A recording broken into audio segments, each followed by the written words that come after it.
Hey fellow YouTubers, welcome to another sunny mid-October day here in Bolton. My name is Steph and this is Vixen, my 800 Suzuki Intruder VL, and also my very pride and joy, as a lot of you know. And today I'm going to be doing a demonstration on swapping out her spark plugs because she has had a lot of residual backfiring and popping, especially upon deceleration. So what I'm going to do is swap out the standard and basic spark plugs that she has and replace them with some performance ones and just see if that actually makes a difference. And if not, then I move on to the next possibility. That being said, I am going to start her up and roll her out of the shed and into the driveway.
There you go.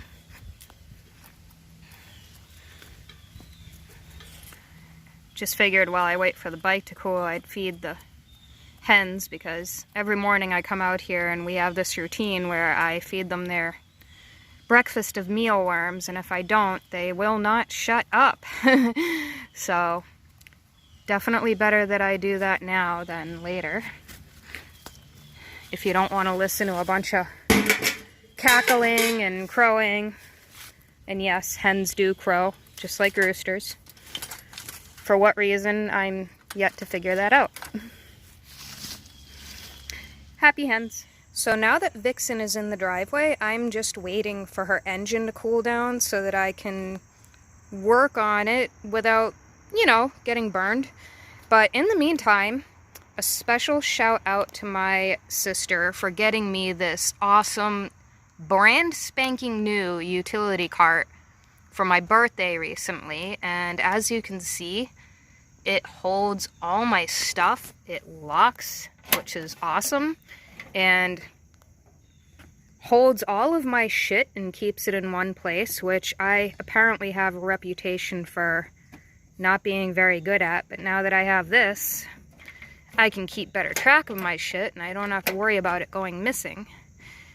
And yeah, it just is perfect for whether I need to work inside or outside. So thank you, sis, for the awesome tool cart. So these are the spark plugs that I want to replace the other ones with. They're not your average NGKs, but you know, they're NGKs just like the ones I have in there now, same brand name. But supposedly just better performance with these ones. So my hope is that everything will go in nice and smoothly and nothing's stuck or jammed, but if so, hey, guess what?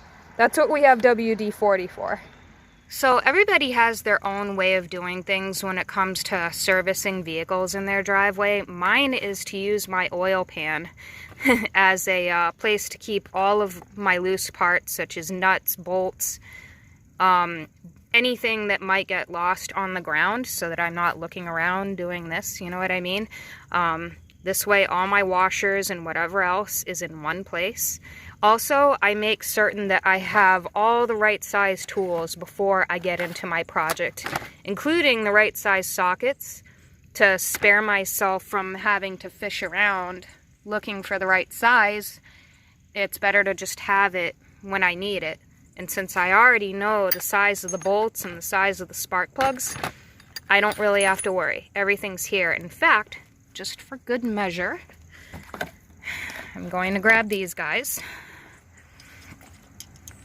But that's basically everything. So we're going to start off with removing this headpiece right here, which is held down by 2 bolts, and this is your spark plug wire.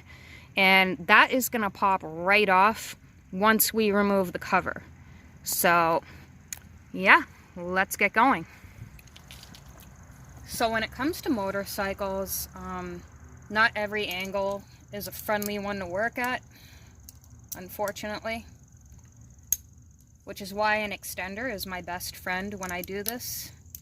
And it gives me the clearance that I need in order to turn the wrench, because if I've got it down here, I'm not going to have a lot of room to work with. So this seems to work a little better. And I'm just going to pop that loose. Now sometimes these get loose enough that you can turn them out of there with your hands, but if not, you can just keep loosening it until you feel confident enough that you actually can take the bolt out of there. But for the most part, the wrench does make your life easier. You'll have tight spots where the threading suddenly is just like, no, I don't want to let this bolt out. But as you can see, I can now literally turn it with my hand at this point.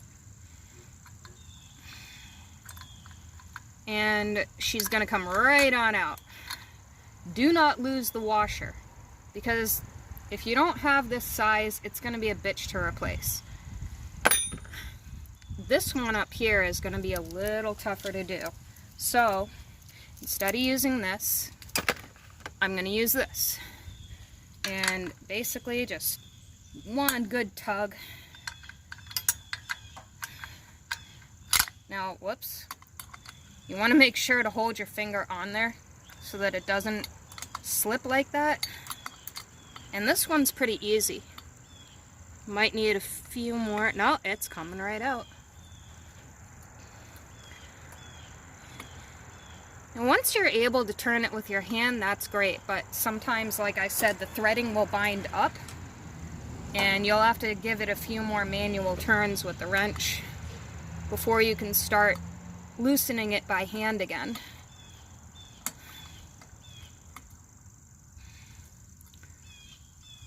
A bit tedious doing it with your fingers, but at the same time, if it's easy enough to do it with your fingers, then there's no reason why not to. And now, ba-boom, that one comes right out. You're going to notice they're exactly the same. Again, keep the washers on there so that you don't lose them. And now, this will come right off. Now, I have not replaced this one yet, but the one on the other side was pretty rotted, so I did replace it. But I am now going to leave this like this, and I'm just going to wiggle that. And voila. This part can come off. Again, keep everything in one place. Don't just put things wherever. Don't put them on the seat where they might fall off. Put them in your tray. This is a spark plug wire. This is actually a 94, so I'm pretty sure that Suzuki is not using this type any longer, and if they are, well, hey, good for them. I've never had a problem with my spark plug wires, but you want to check them for breakage, any kind of wear and tear. But for the most part, these have not been tampered with too much, so they're in good shape. At some point they will get replaced, but that's for another time. Alright, let's move on to the next part. Now, really quickly, I just wanted to give you an idea as far as how deep the spark plug chambers are. As you can see, they're very, very deep. So the length of a spark plug really isn't the only reason why you need a deep socket like this 18 millimeter down here. But this also comes in relatively handy for the fact that the spark plug chambers are so deep. And basically, as long as you have the standard 18 millimeter spark plug socket, you should be fine. So I am going to show you how that's done in the next segment. So now we're going to go ahead and remove the spark plug itself by using this awesome wrench that I have with the flexible head. This is just to give me a little more leverage working around the tank because I don't have a lot of space to work with, and that's where this comes in super handy. And it will make my life a lot easier as far as getting the actual spark plug out.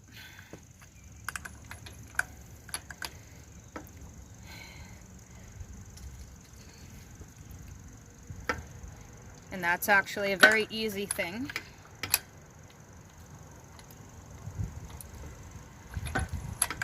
Unfortunately, you kind of have to keep turning.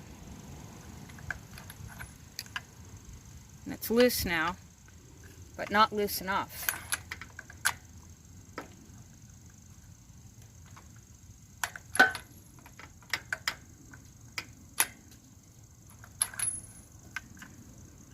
And now it should come right out of there. One more turn for extra measure.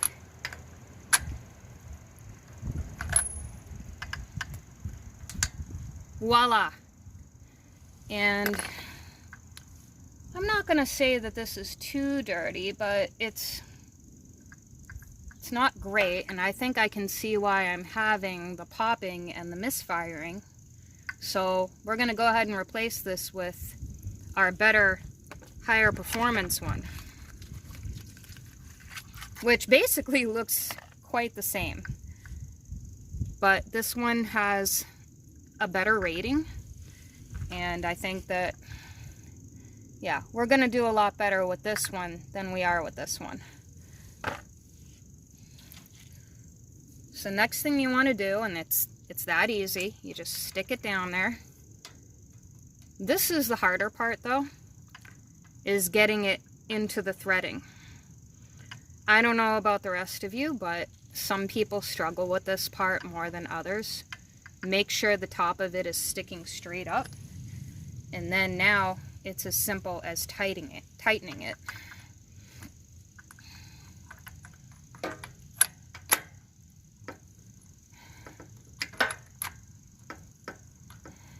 And you really want to make sure it's in there tight.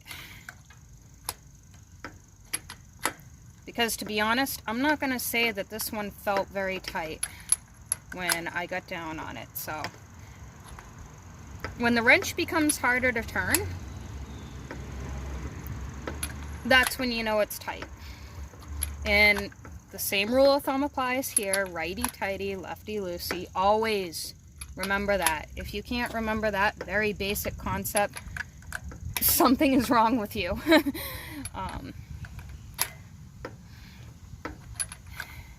And as tedious as this might seem, it's better to make certain that your spark plugs are in there. You don't want them in there so tight that you won't be able to get them out without breaking the porcelain. And while we're on that, yeah, if you break this part, I'm not going to say it's going to be a totally bad day as long as this is intact, but you don't want to break the porcelain on the spark plug because you don't need anything falling down into the head of your engine. If you end up with any pieces in the engine, there's no greater way for me to say it, but you're fucked. Fair and simple. So, for good measure, you can even give it a few little twists, but this is still threading in right now.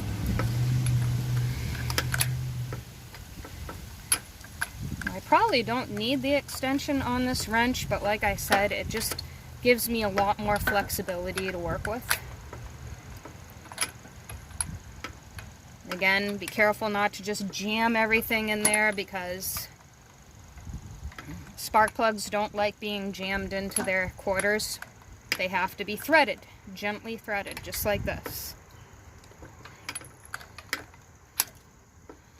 In fact, I think I'm going to switch things up here with my wrench real quick, just to make things go a little more speedy.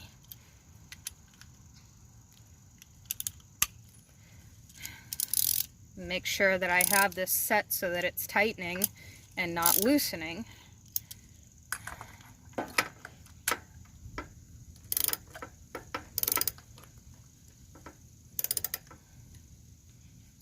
Oh yeah, that's working much better.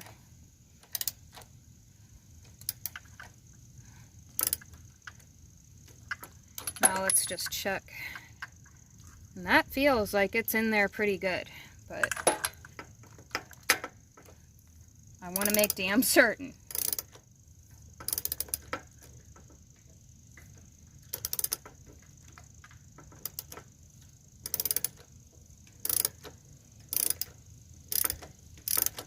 In fact, we'll speed things up here a bit.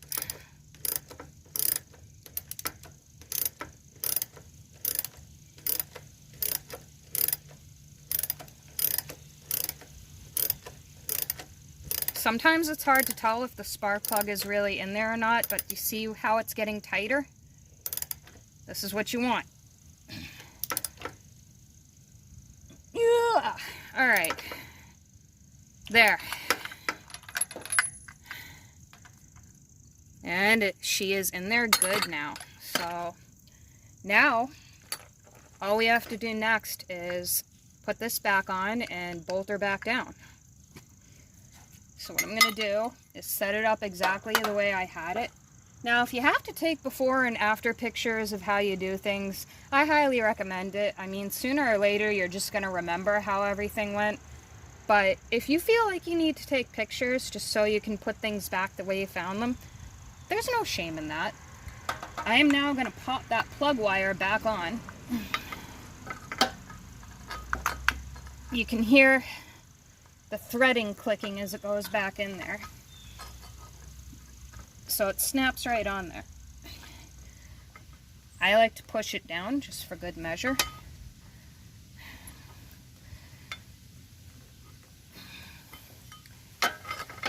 Now it is supposed to have some wiggling. There's nothing wrong with that, but you don't want them to have too much wiggle or too much give. And it looks like that's on there pretty well. And make sure your holes are lined up. And you're going to take the bolts and put them back in. Give them each a little turn. Now, a lot of people would say this is kind of mind-boggling because I'm a woman and girls are not particularly known for doing this kind of thing, but again, this was the brain-dead equivalent of changing a freaking light bulb. Some guys like to pretend this is rocket science. I don't know why. Because anybody with working limbs and a functioning brain can use a wrench to turn a freaking bolt, you know? But, hey, it is what it is. So, now that these are threaded in here fairly tight, I'm going to use my wrench to get them in there a little tighter now.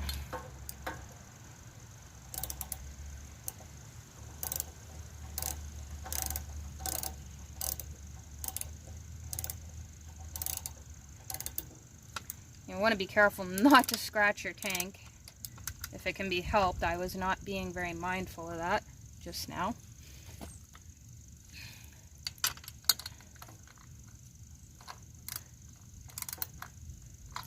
Alright, I'm just going to cheat a little bit and use this to give that another squeeze.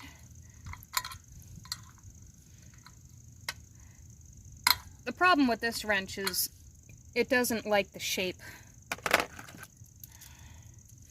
So I'm going to just switch things up here. That one's on about as tight as it needs to go.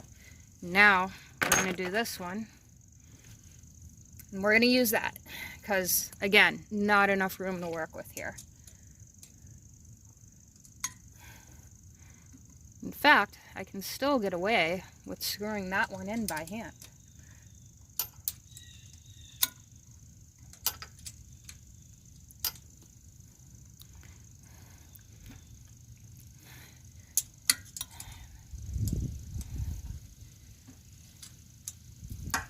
One thing I'm going to tell you is that when it comes to certain things on an engine, life is not meant to be easy, but this particular project is very easy to do.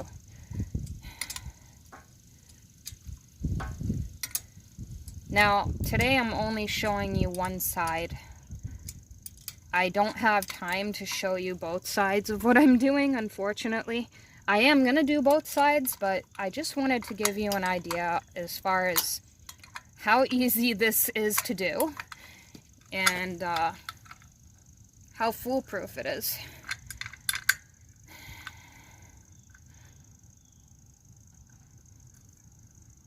And to just make sure that everything's where it should be, because I actually do have a spark plug tester, but I can't use it in here because I don't have the adapter for it. But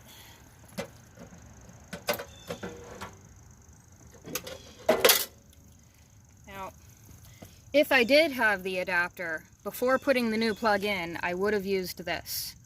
But I really can't do that because I don't have the adapter for the end of this to be able to use it. It's just too deep. So, unfortunately, that's just for another time.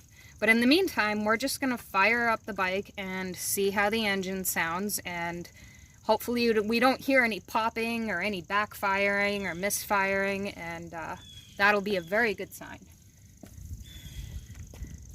Alright, let's make some noise.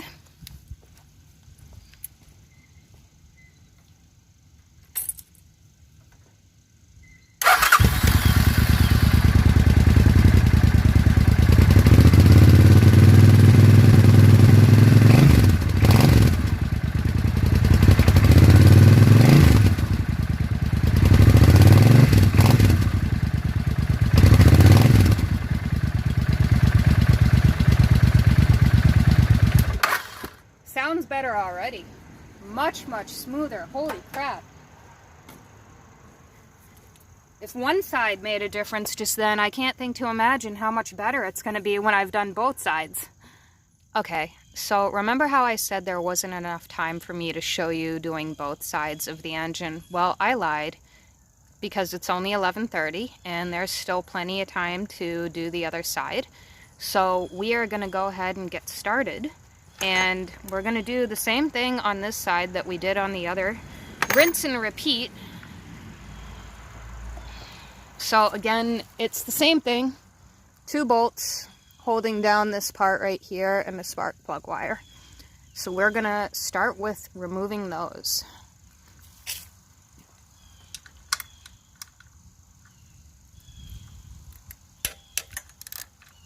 She was a little stuck there just now. This side is actually easier to do than the other side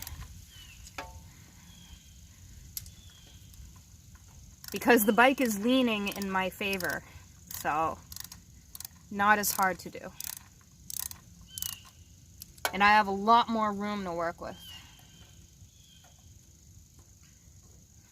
Sometimes these bolts like to fight me, so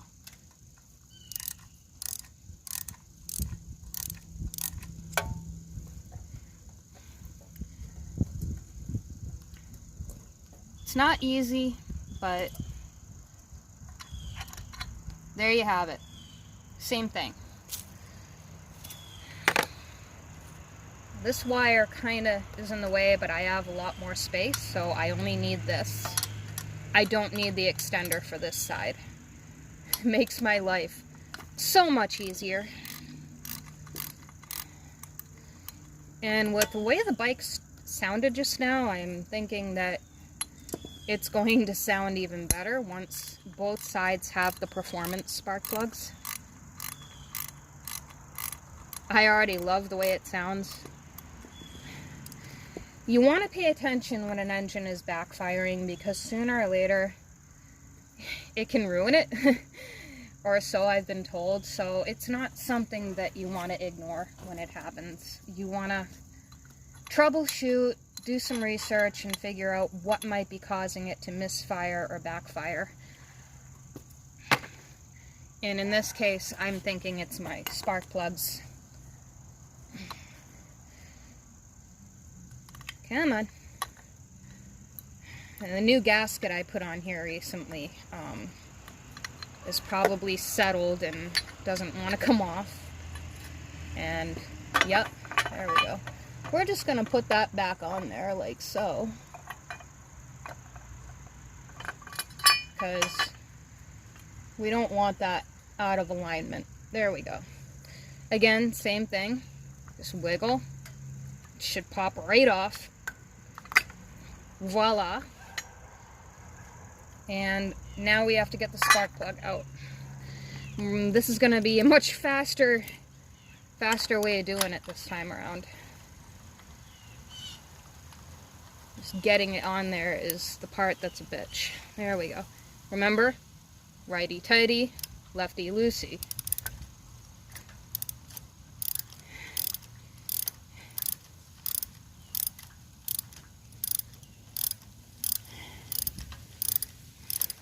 Ladies, this is not a hard thing to do if you own a bike or a car. Being female doesn't make you handicapped. Anybody can turn a wrench. You know, and believe me, your boyfriend or your husband will love you a hell of a lot more for being able to do your own stuff like an adult. And being able to take care of your own ride. It's just kind of, I don't know, I want to say that basically the purpose of coming to age is to be more independent, not codependent. You're not a child anymore. These are things you can do on your own.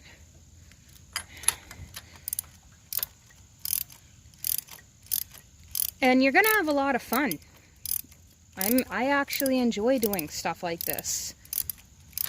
It gives me a good sense of pride. Makes me feel good about myself, you know? I mean, and look at that. It's just that easy. Let's do a comparison.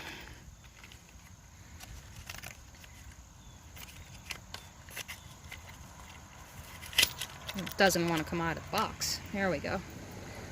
New one, not so new one. I mean, this is new, but I want the nice fancy one that I'm going to put in instead of this basic NGK. So now if they're really dirty and black, that's not good. This is not super dirty and black.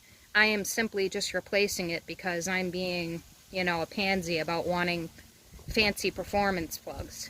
But if this were black and totally singed, then your engine would be running pretty rough, and that would be why.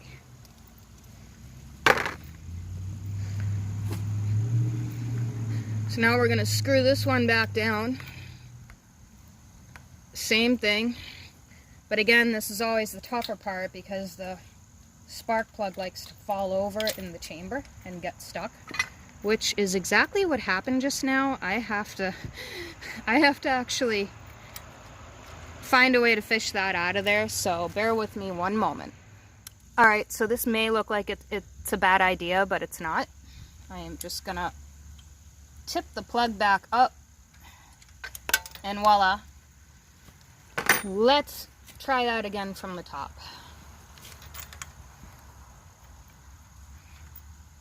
Now I am not going to let go of this spark plug until I know for sure that it is threaded in there. Once the threading has started, then I can confidently screw it back in. And there it is. Okay. Flip that.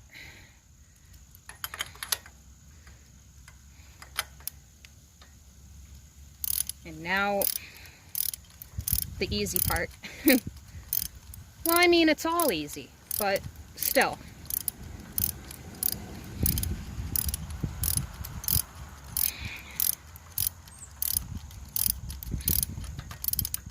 Now, for a couple of seconds, it may seem like the plug is not getting tight, and you might think, oh, I'm doing something wrong. Maybe I don't have the socket on there. No, that's not it. It just takes a while for the threading to finally come all the way up so that it thoroughly tightens down. Don't be discouraged. You're not doing anything wrong. That's just the physics of it, and that's the way it works.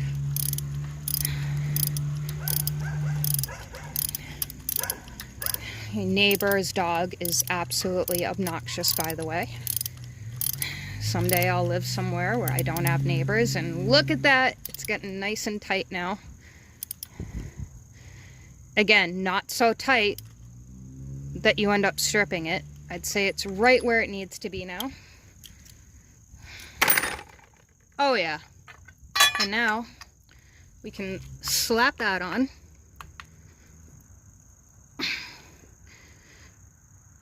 By all means push down, but you don't have to push down too hard.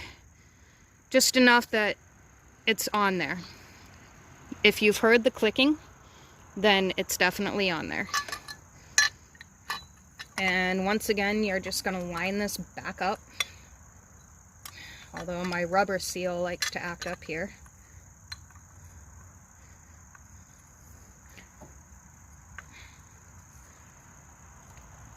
That's brand new seal, so it likes to give me a hard time. It hasn't quite settled. And of course, I'm going to thread these by hand just to get them started. And to make sure they're actually lined up and threading in, because, you know, things don't always do what we want them to do. And that's why I'm kind of thorough when it comes to putting those in. Now we're just going to tighten them down.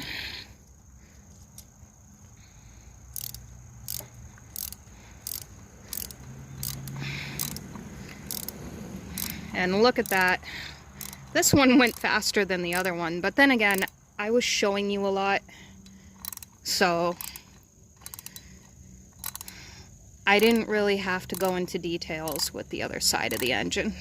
It wasn't necessary.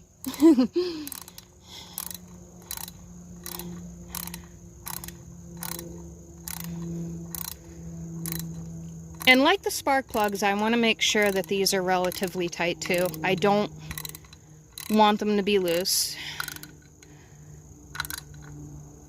And that's it for that one.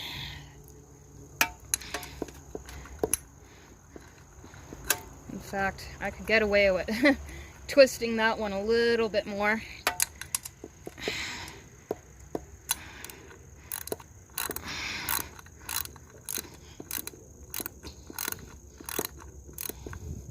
I'm kind of holding the spark plug down as I go.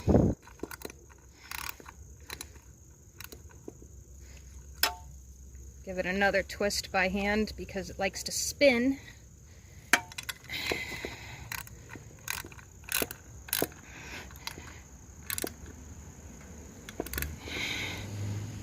And done. Done deal.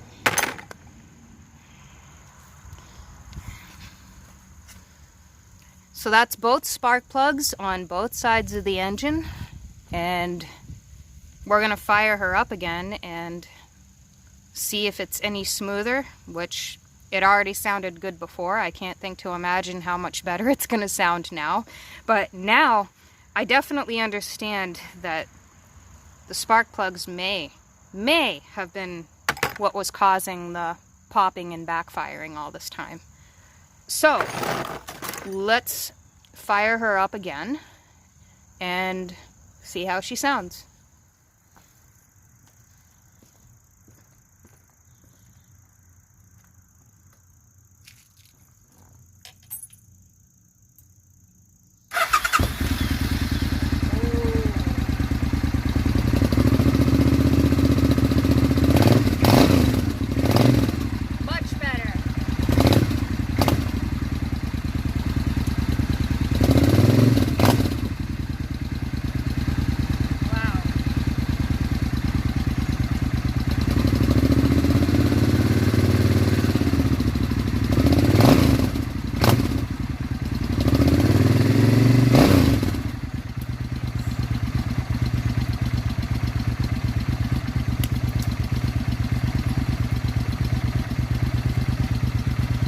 Well, I think it is much smoother. There's no more hiccups, no more popping noises, no more backfiring or misfiring.